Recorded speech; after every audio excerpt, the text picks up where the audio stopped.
Misit janë të vështira për të ruajtur, veçanërisht ndërsa rritemi edhe plakemi, është e lehtë që të humbasësh kontaktin me njerëzit që i do më së shumti dhe që të interesojnë më së shumti, sepse ka disa përgjegjësi që ndoshta janë në top listën e prioriteteve, si thuash.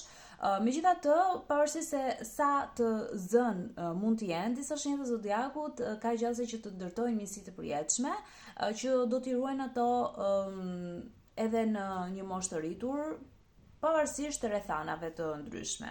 Shenja e parë është Luani.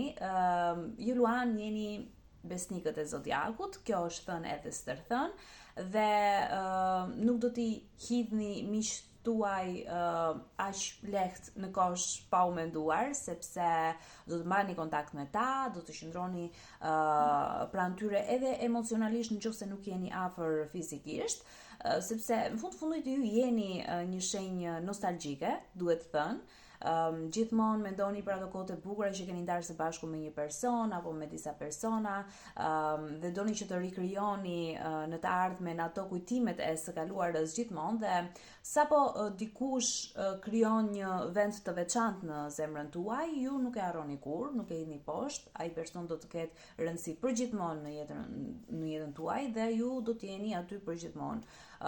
Për ta se sa e ngarkuar është jeta juaj, ju nuk doni t'ja dini, sepse do gjeni gjithmonë një moment për të qenë pranë miqve tuaj të zemrës.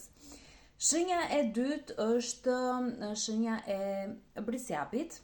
Në fakt, për brisjapin është e rrallë që të lidhet me një person në një nivel shumë të lartë emocional edhe intelektual. Por sa po ta gjejnë këtë person apo këtë mik, nuk do e lën kurrë që t'u largohet nga jeta apo që të shkojë. Do e mbajnë në jetën e tyre për aq kohë sa të jetë e mundur, sepse nuk është e lehtë për brisjapin që të krijojë misi. Madje shumica e njerëzve që i përkasin shenjës së brisjapit apo kanë këtë energji, mund të kenë qoftë një mik për kokë në jetën e tyre, por atë mik e kanë për gjithë jetën, domethënë. Dhe brisjapi është mjaftueshëm i pjekur dhe për të bërë biseda të vështira për të kapërcyer çdo problem që mund të lidh apo mund të lindë apo mund të ndodhë gjatë miqësisë me dikë, por nuk do e flakin tuti as këtë person special për shkak të ndonjë keqkuptimi apo problematike që mund të ndodhë në marrëdhënien e tyre.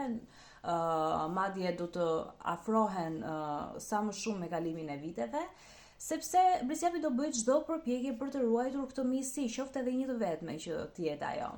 Shenja e tretë dhe e fundit është shenja e peshqve, peshqit sentimental që nuk ngurojnë kurrë që t'i thonë miqve të tyre se sa rëndësi kanë për ta, janë ata që gjithmonë marrin në telefon, që duan të pinë kafe, të dalin, të shqetësohen për hallet e tyre, të dëgjojnë hallet e tyre, të jenë aty për vështirësitë dhe problemet që ka miku i tyre i zemrës. Dhe është një nga këto shenje që ruan një miqësi të gjatë, qoftë edhe me një person të jetë kjo miqësia, nuk është e thënë që të ruash me 5 veta. Edhe kur ndodhin problematika, prap peshqit janë të aftë që t'i zgjidhin këto ngërçe që mund të kenë në shoqërinë e tyre, sepse janë të bindur se shoqëria e tyre do i rezistojë kohës. Edhe është një nga shenjat që mund të mbahet mik për kokë edhe për jetë. Kështu që komentoni.